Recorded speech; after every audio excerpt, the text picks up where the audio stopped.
Gibbet Hill. On the edge of the village of Eryndor lies the haunted Gibbet Hill, a place long abandoned, where the spirits of the past still whisper through the winds. The villagers are fearful, their once peaceful lives now overshadowed by an ancient power SoulSpeak. This long-forgotten gift, once used to connect souls, has stirred again, and with it, a deep, unsettling darkness. As the villagers' unease grows, they must face the terrible truth: something is watching, something ancient and hungry. Elira, a young woman with the rare gift of SoulSpeak, is the village's last hope. But in her quest to unlock its secrets, she will confront not only the fears of those around her but her own buried past. Join us as we begin this chilling journey into the heart of Gibbet Hill, where souls speak and the darkness awakens.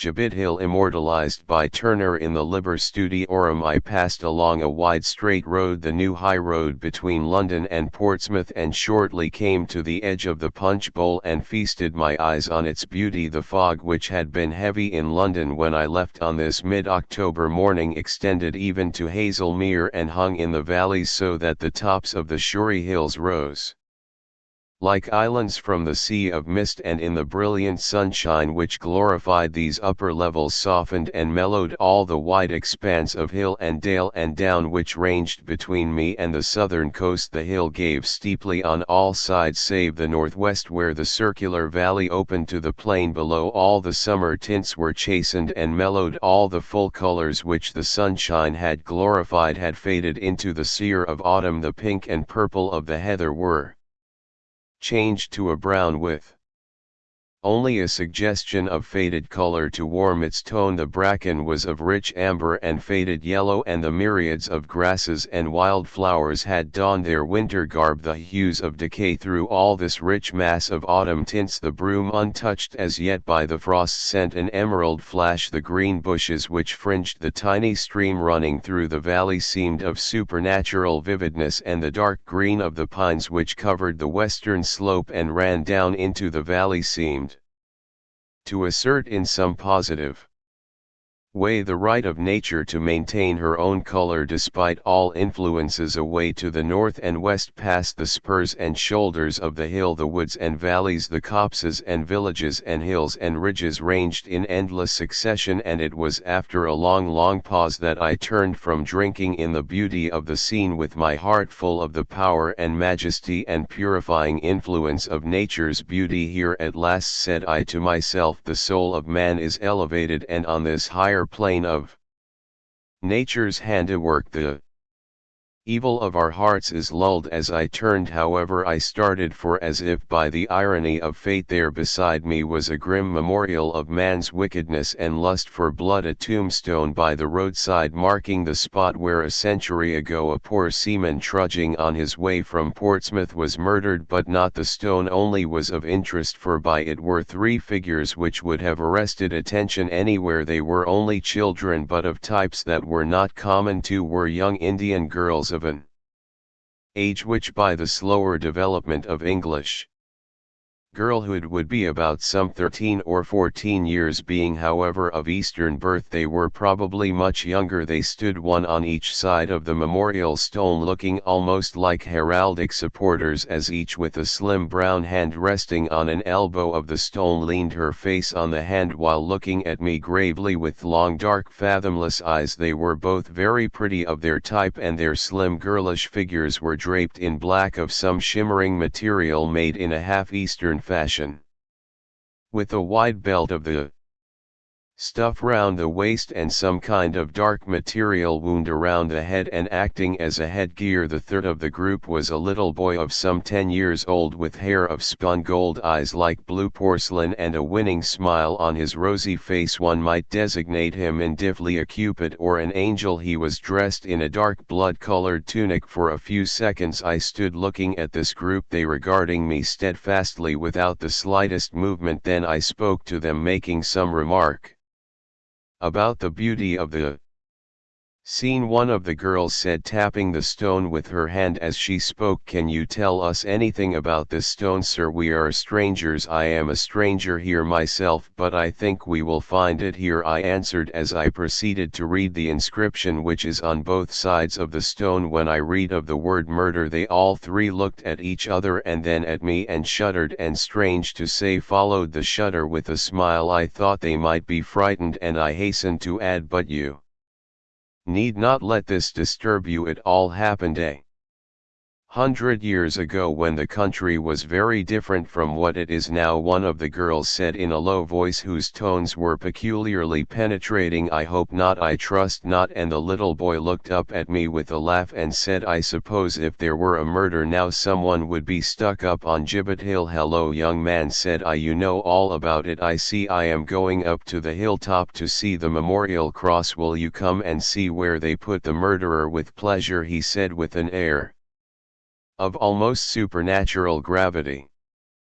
Lifting his cap in acknowledgement of my invitation, the girls bowed too, and we all moved up the hill together. As we went, I noticed that the boy had one of his hands tightly clenched. "What have you got there?" I asked of him. "These," he said, opening his hand and showing me a crumpled mass of great earthworms wriggling in their sudden freedom. "I love worms," he went on. "See, they wriggle so, and you can pull them out long," and he illustrated the latter fact. "Poor worms," said I, "why not let them go? They would much rather be on the ground." "Shan't," was his only reply as he shoved them into the folds of his tunic. There were a lot of persons at the cross when we reached the top of Gibbet Hill, besides abundant evidence of recent visitors in the shape of eggshells and pieces of newspaper, for the cross is a favorite picnicking spot amongst the strangers. My fancy was chiefly taken by a lady and gentleman whom I dubbed the honeymoon couple. I soon became so absorbed by the lovely view which lay stretched before me, a wilderness of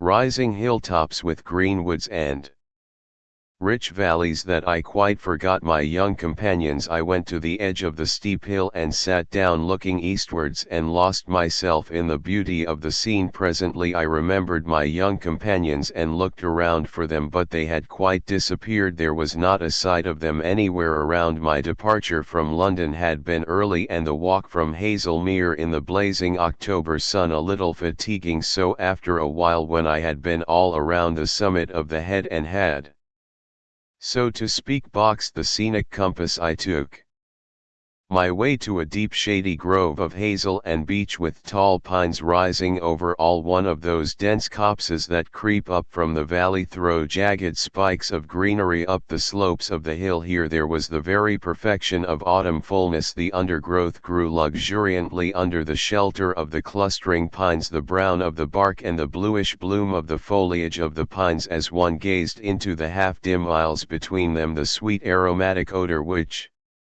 they exhaled, the sleepy silence accentuated only by the hum of nature's myriad vitalities, the soft rich grass whose summer greenery stood untouched as yet in this sheltered dell, all invited to repose. With a blissful feeling of content I stretched myself on the grass and soon lost my thoughts and my consciousness in the interlaced branches above me. How long I slept I know not, but it must have been a good while, for I felt thoroughly refreshed as to brain, and with that half-aim sense of cramped muscles which comes after a long period of unchanged attitude. And there was over me that mysterious sense of elapsed time which tells philosophers that our thought is continuous in some form or another. There was, however, no sense of duty omitted, no press of coming work, which in such cases destroys the charm of a waking. I knew that was ample time before me, and that I might muse on unchecked, that I could revel to my heart's content in the sense of freedom and enjoy the freshness and purity of the air in this wonderful spot. And so I did not stir, but lay on my back with my hands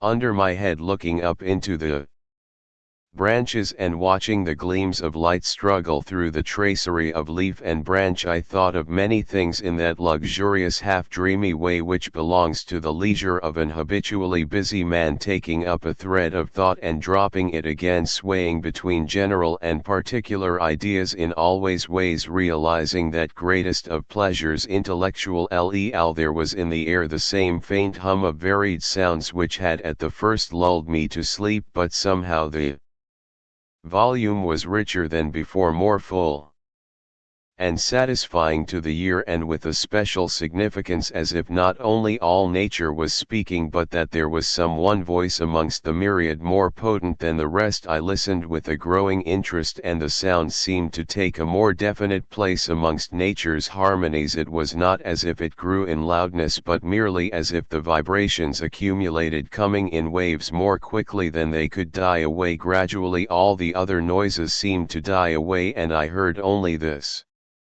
one sound. It seemed to be closer and closer as I began to distinguish more clearly, until I shortly came to the conclusion that its source was separated from me by only some score of yards. Then I began to be able to analyze it a little. In general effect it was like a sort of musical muffled corn crake, a corn cr in a whisper, but with some subtle prevailing sweetness which seemed of almost irresistible attraction. Presently I raised my head from amongst the bracken where I lay and looked whence the sound proceeded. There, to my surprise, in an open dell where the light fell through a break in the trees, were grouped the children whom I had seen. The two girls were seated, and between them the little boy stood up. One of the girls held in her left hand something which looked like a set of pondeon pipes made of thin canes but slightly thicker than wheaten straws. Across this she drew something attached to the fingers of the right hand which made the base of the strange corn cr sound. The other girl held a shell with strings across it which she touched lightly, and the boy had a sort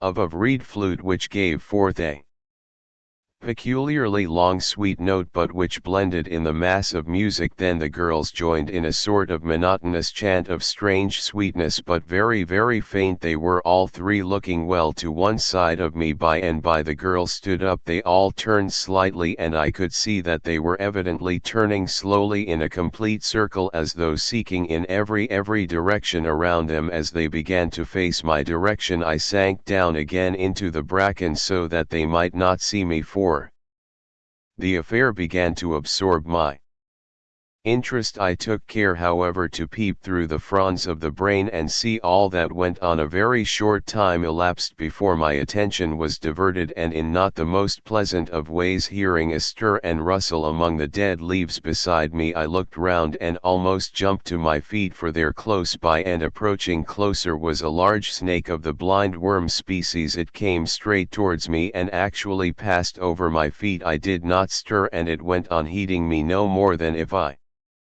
had been a log of wood, and wriggled away towards the group in the sunlit glade. It was evidently attracted by the strange weird music, and as this was my first actual experience of serpent charming, my interest grew, and I watched the little party more closely than before. They went on with their music, and the snake approached closer and closer, till at the feet of the fair-haired child it stopped, and curling itself into a spiral raised its head and began to hiss. The boy looked down, and the girls turned their eyes toward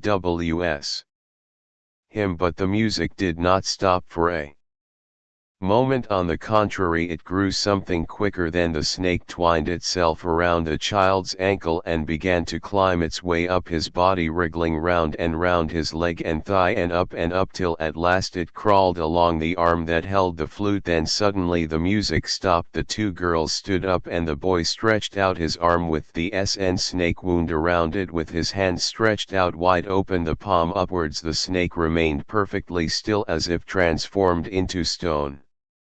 Then the girls took hands and circled slowly around the boy, uttering a low whispering mysterious chant, something the same as the earlier one but this time in decrescendo as compared with the former crescendo and in a minor key. This went on for quite 2 or 3 minutes. The boy remained perfectly still with his arm extended and his blue eyes fixed on the snake. Then the latter raised its head slightly and seemed to follow with it the movements of the circling girls. They continued their slow movement round and round, the snake's movements being more and more pronounced with each revolution, till presently it was boldly turning like the automatic motion of a firework around the boy's arm. Gradually the motion of the girls got slower and that of the snake correspondingly less, till presently the girls' movement and the low crooning music which had never stopped died away altogether, and the snake hung a dead mass as limp as a piece of string across the boy's hand. The boy never moved, but the girls let go each other's hands, and one of them, who had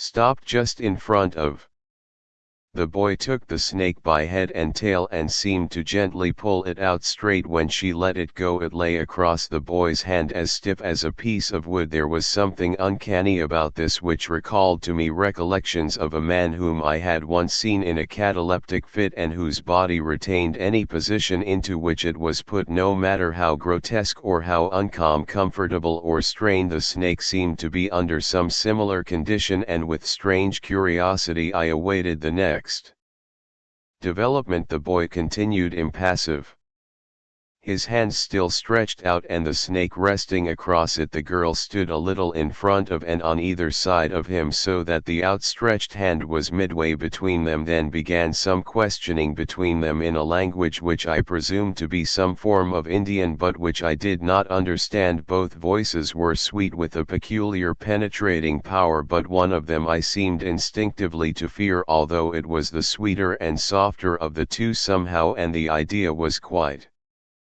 spontaneous. It seemed to suggest murder from the tones and inflections of the voices. I gathered that all utterances were put in the form of questions, a supposition shortly confirmed in a strange way, for the answers were given by the rigid snake when each girl in turn had had her say, and they suggested positive and negative in their tones. The snake would slowly turn around like the needle in a compass and point its head to either one. The sweeter voice seemed to be the positive and the other the negative in the inquiry, and in all the earlier questions the snake, after turning slowly around, remained with its head towards the negative. This first seemed to disturb and then annoy the positive inquirer, and her voice grew more deadly sweet and penetrating until it made me shudder. Then she seemed to get more and more enraged, for her eyes gleamed with a dark unholy light, and at the last came her question in a keen thrilling whisper for answer. The snake then spun round quicker and quicker and suddenly came to a dead stop in front of the other girl. The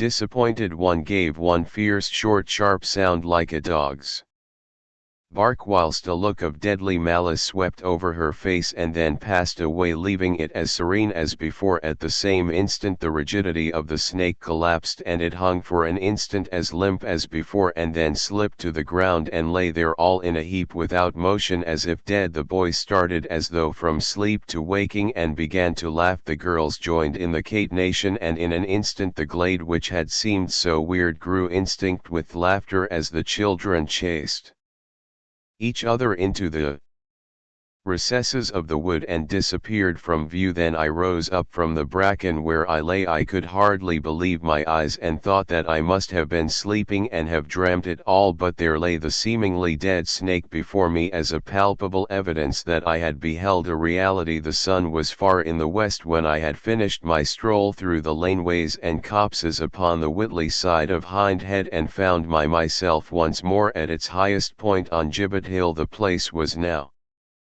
deserted. The picnickers had all gone home. The pony Traps and donkeys and parties of school children had disappeared, and nothing remained of the day's visitation but the usual increase in old newspapers and broken eggshells. As the light was just beginning to fade and the air to grow a shade colder, the sense of loneliness was more than ever marked. But I had come from the midst of the hum and turmoil of the city to enjoy this very loneliness, and its luxury was to me unspeakable. Down in the valleys the mist still lay dim and fleecy white, and from it the hilltops rose dark and grim.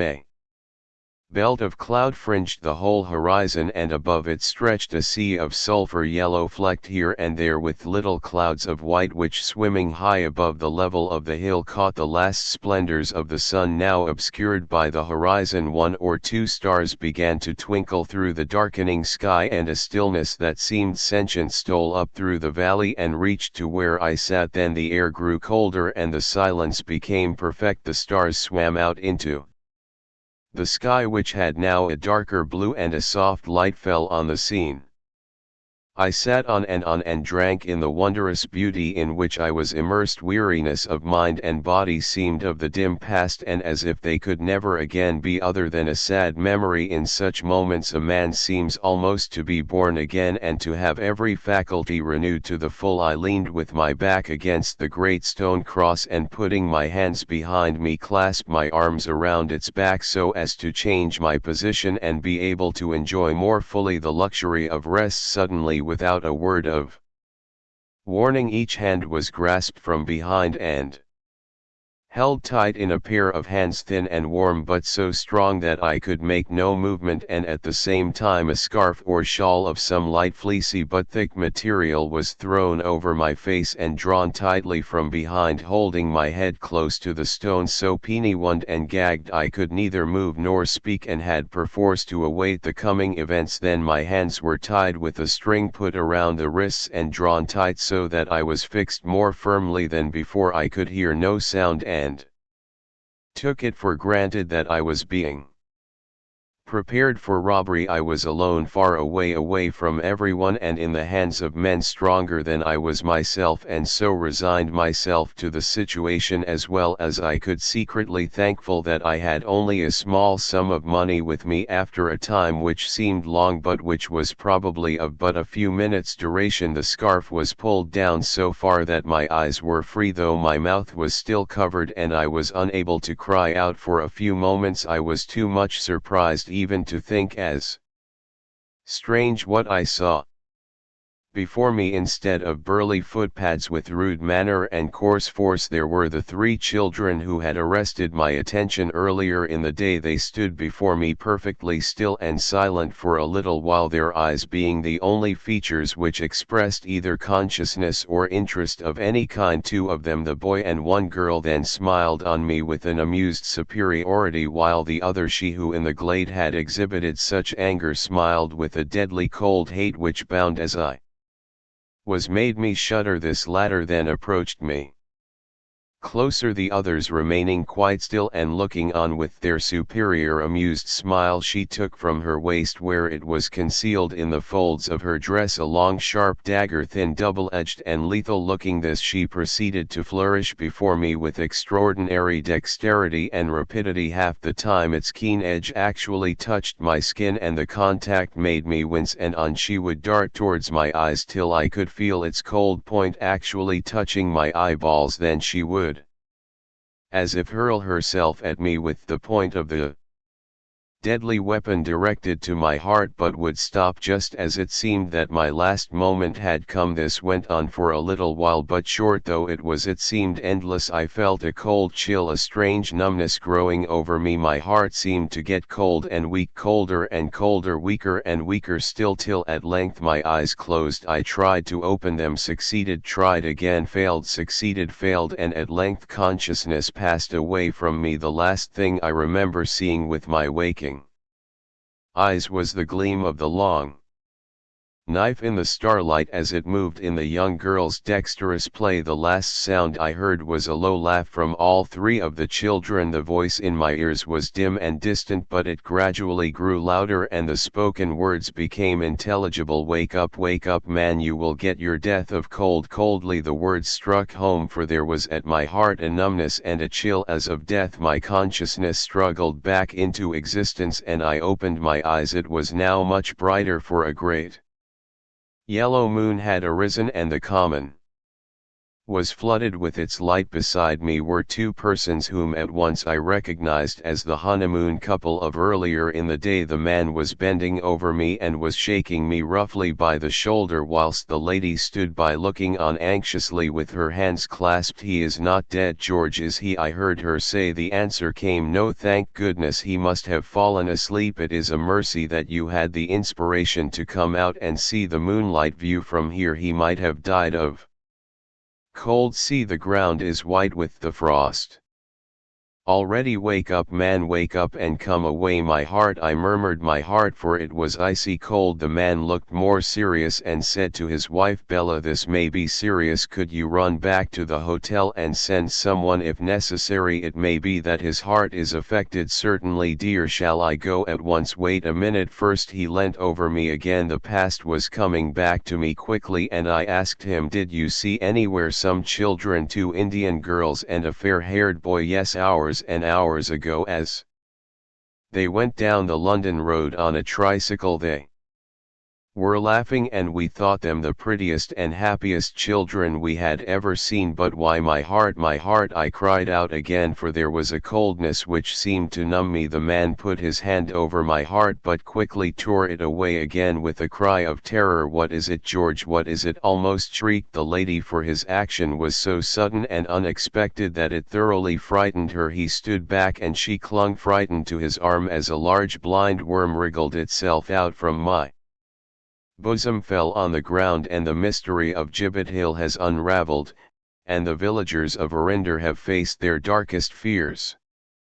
With the power of SoulSpeak, Elira has uncovered the truth hidden in the shadows, connecting the souls of the past to those of the present.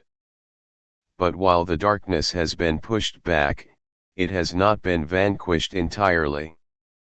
The power of SoulSpeak is not just a gift, it's a burden, one that must be guarded, lest the darkness return. As the villagers stand united, no longer fearful but cautious, they know the balance between light and shadow is fragile. Gibbet Hill may have been silenced, but the echoes of the past still linger, whispering in the winds that pass through the village. And in the heart of Eryndor, Elira watches over them, knowing that the next time the whispers stir, it will be up to her to protect them all. The journey is far from over. Will the villagers remain safe, or will the voices of the past rise again?